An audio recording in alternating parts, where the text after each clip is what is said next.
நான் உங்கள் கின்னஸ் பாபு கணேஷ் பேசுகிறேன். அஜித் குமார் இன்றைக்கி வந்து தலை.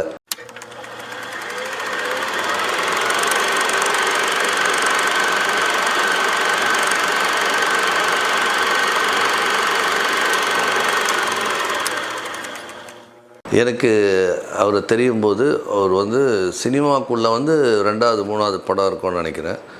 விசி குகநாதன் அப்படின்ற ஒரு டைரக்டர் 2 ஹீரோ கதையில் ஒரு ஹீரோவாக அவர் நடிச்சிட்டு இருந்தார். அப்போ அந்த செட்டில் வந்து எனக்கு அவரை பார்க்குற ஒரு வாய்ப்பு கிடச்சிது. ஒரே ஸ்டுடியோவில் வந்து எனக்கு என் படம் ஒரு சைட் ஷூட்டிங் நடந்தது, அவர் படம். அப்போது நம்ம கேப்பில் நம்ம பேசிகிட்டு இருக்கும்போது பசுமையாக ஞாபகம் இருக்குது இன்னும். சார் நான்லாம் சினிமாவில் வந்து நிலச்சி நிற்பேனா ஜெயிப்பேனா அப்படின்னு கேட்டார்.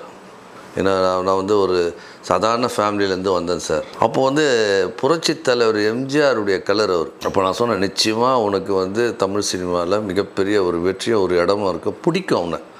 உனக்கு வந்து யங்ஸ்டர்ஸும் தாய் குலத்தினுடைய ஆதரவு பெருசாக கிடைக்கும். ஏன்னா நீ ஒரு எம்ஜிஆர் கலர்ப்பா அப்படின்னு நான் சொன்னேன். என்ன சார் சொல்கிறீங்க?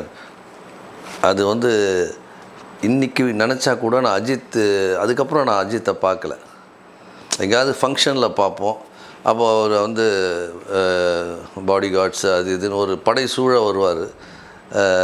ரீச் பண்ண இப்போ ட்ரை பண்ணவும் மாட்டோம். ஏன்னா அது ஒரு தப்பு தான். அவங்க அப்படி வரும்போது நம்ம அவங்கள பார்த்து டிஸ்டர்ப் பண்ணக்கூடாது.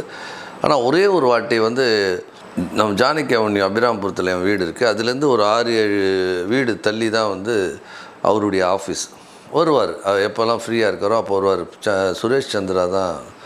அப்போ நான் ஒரு நாள் ஷார்ட்ஸ் போட்டு என் நாயை பிடிச்சிட்டு அப்படியே நின்றுட்டு இருந்தேன்.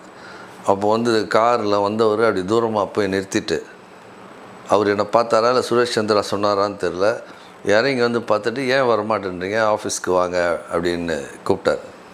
ஸோ ஒரு மனிதனுடைய வெற்றி ஏன் வந்து அவர் இன்றைக்கி இவ்வளோ பெரிய சூப்பர் ஹீரோவாக இருக்கார், தலைன்னு எல்லாரும் கூப்பிட்றாங்க, இவ்வளோ ரசிகர்கள் பாசமாக இருக்காங்க. நீங்கள் நல்லா யோசிச்சு பாருங்கள். அவர் வந்து ரசிகர்கள் மன்றத்தை வந்து கலைச்சிட்டு அவங்க குடும்பத்தை பார்க்கணும், அப்பா அம்மாவை மரியாதை கொடுக்கணுன்றார்.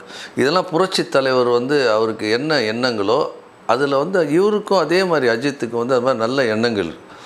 அவர் செய்கிற உதவிகள் வந்து வெளியில் யாருக்கும் தெரியறதில்ல. அழகாக செஞ்சுட்டு போயிடுறாரு. அவங்களுடைய வேலை செய்கிறவங்க அத்தனை பேருக்கும் அவர் என்னென்னமோ உதவி பண்ணியிருக்காருன்னு நம்ம கேள்விப்படும்போது நமக்கு சந்தோஷமாக இருக்குது.